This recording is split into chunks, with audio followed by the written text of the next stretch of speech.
How was your day? It was okay, Papa.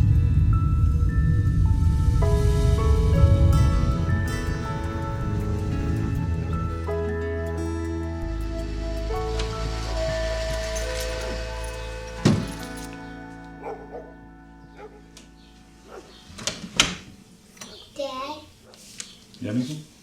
I kind of got in trouble. Come on, sit down. Let's go sit down.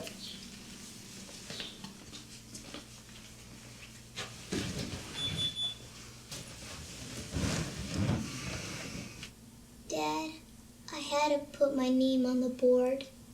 Felix, I already told you to stop talking to kids if you finish your work early. It's not that, Dad.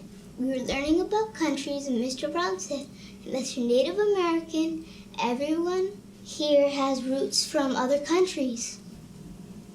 Well, that's true. When it was my turn, I said my mom was from Canada, but her parents were from England. My dad was born here, but his parents were born in Mexico. That's when I got in trouble. That's it? I don't understand. Why'd you get your name on the board? Because I said Mexico instead of Mexico, I had to stay in for recess. Are you serious? Because you pronounced it Mexico? You made you put your name on the board? Mr. Brown said, Felix, here we say Mexico. If you were in Mexico, you could say Mexico. But when you're in California, you say Mexico. Otherwise, it would just be rude. Do you understand, Felix? yes. The word is pronounced Mexico. Okay, class, we're gonna move on. Everybody get out your binders. We're gonna take some notes. What? Just because you said Mexico? Porque ellos no hablan español Sorry, y no saben... Papa. I don't want to make you mad at me. I won't do it again. What? No. No, mijo. I'm not mad at you. It upsets me that knowing how to properly pronounce something in another language is punishable in escuela. They did the same thing to me when I was a kid. Then when I got to high school, they try to have you learn another language because it helps you in life and because it opens up your brain. Like playing an instrument and reading music. The smartest people in the world speak more than one language. Really? Yeah, sometimes 2 or 3. Are you not one of the smartest kids in your class? Yes. Well, me and Kristen, she speaks Chinese. You see? Does Kristen get in trouble for speaking in another language? No, Papa. She's not Mexican. What does that mean? Well, you only get in trouble when you speak Spanish. You are not doing anything wrong. Papa, why do people hate Mexicans so much? My abuelito and abuelita are the nicest people in the world.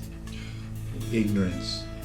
One day your kids will read about this misguided prejudice like I read about civil rights in the 1960s when I went to school. I will talk with your teacher mañana, okay? Great. My Papa in a box with Mr. Brown at school?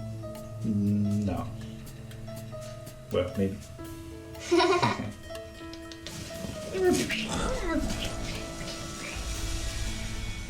Mr. Brown, do you have a minute? How are you, Mr. Vasquez? Good to see you. What can I help you with? I hope I'm misinformed about now allowing Felix to pronounce a Spanish word in Spanish.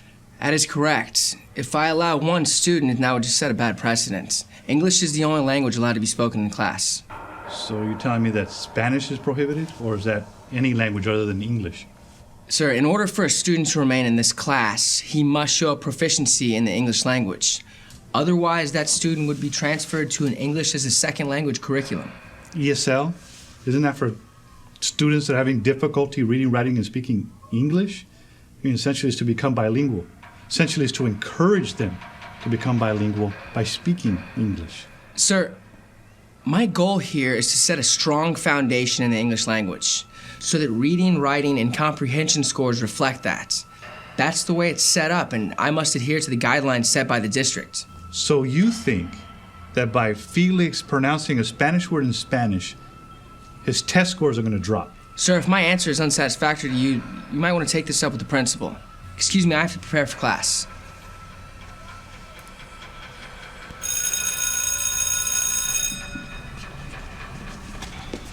Hey, Dad. Hey, Miko.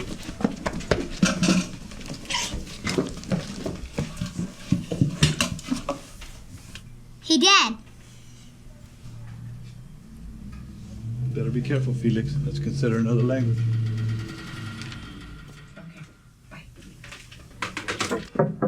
Principal Orozco, Mr. Vasquez is here to see you. He's a parent of a second grader. Thank you, Sylvia. Please come in, Mr. Vasquez. So what's the name of your second grader? Felix. Oh yeah, Felix. He's such a bright and kind student. He's Mr. Brown's class, right? Yes, Mr. Brown. Very good teacher. Please, have a seat. No, thank you, Principal Orozco. I don't want to take too much of your time. Well, how can I help you? Well, as I was listening to my son explain yesterday how he got in trouble for saying a Spanish word in Spanish, it seems the school discourages bilingual and multilingual students, even to the point of deterring a student from saying a Spanish word in Spanish or speaking a different language. I spoke to Mr. Brown about this morning, and he confirmed it. He recommended I speak to you. So, do you mind explaining? Well, that's what's great about our school. I mean, we pride ourselves on our English proficiency scores year after year. Without our teachers keeping the students focused, we wouldn't be so highly regarded. Excuse me. Sylvia, could you please hold all my calls? Thank you. Where was I? Oh, yes. Yes, it's mandated by the state that we keep our English proficiency scores up in order to maintain our distinguished school status, something that I and our teachers, our parents, and our students are very proud to have earned. And the funding by the state is predicated on how well versed our students are in the English language. Also, I feel very passionate about English learning as if it was their first language. This way we avoid language barriers and possible teasing. That is the most ridiculous thing I've ever heard. You mean to tell me it's based on test scores or some painting on the side of the wall that keeps real estate values up? How is learning a different language or learning another language ever a detriment to the advancement of education to any student at any age? Well, outside of school, the student can speak any language they desire. It's just during school hours that we mandate English only. Even if you're doing well in school, who sets the rules? You?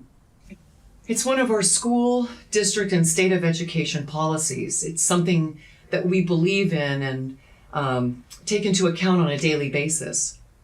That distinguished school symbol that's painted on the wall makes us one of the most sought-after schools in California. And our English-only policy is very much the reason for those improved marks. Do you even hear yourself? I mean, you're going to punish a child for knowing another language? Or do you even discourage children from knowing another language? Oh, no, Mr. Vasquez. It's okay to know. It's just not tolerated behavior at the school. Behavior. Language is now bad behavior? Behavior punishable by a timeout? Really? I don't understand why you're so upset, Mr. Vasquez. It's for the benefit of all students. Besides, in America, everything should be in English, like the Constitution. Let me put it another way. If a child speaks English in a class in a school in a Spanish-speaking country, doesn't it stifle their comprehension of Spanish curriculum and put them behind other students in their development? It's not fair to that child. Really, Senora Orozco? You think other countries don't teach children in school at a very young age to speak English? That's why we as a nation are falling behind other countries in education. And your racist and ignorant views? That's what's being debated upon right now in Arizona and for decades in the South. We are a melting pot country made up of different races and different languages. And you honestly believe that writing the Constitution in English means that all freedoms are afforded to only those that speak, write, and read English? Really? And you call yourself an educator? I think our discussion has ran its course, Mr. Vasquez. I have to get back to work. So obviously, if you're not satisfied, you need to contact the district office. Charlie. But keep this in mind. My son will be excusing himself from this stupid racist institution. Even my 8-year-old son knows that language is not a behavior. Mensa. I'm glad we had this talk. Adios. Ciao. Arrivederci. Sayonara. Mr. Vasquez? Yes, Sylvia? Is there something I need to sign? Órale. Hold on.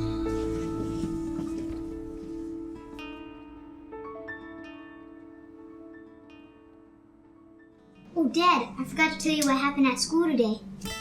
What, mijo? We were reading a book, and the main character's name was Julio. The teacher asked me how the J sounds in their name. I said, she said, perfect. Perfecto, mijo. Gracias. Te amo mucho, papá. Yo te amo más.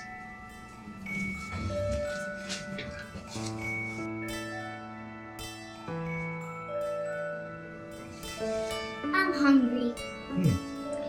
How about we get some tacos, or some carne asada, or some polo, or maybe a burrito? No, it's tacos, burritos, pollo, And carne asada. and carne asada. Nice, okay. That's my boy, let's go. Are you driving?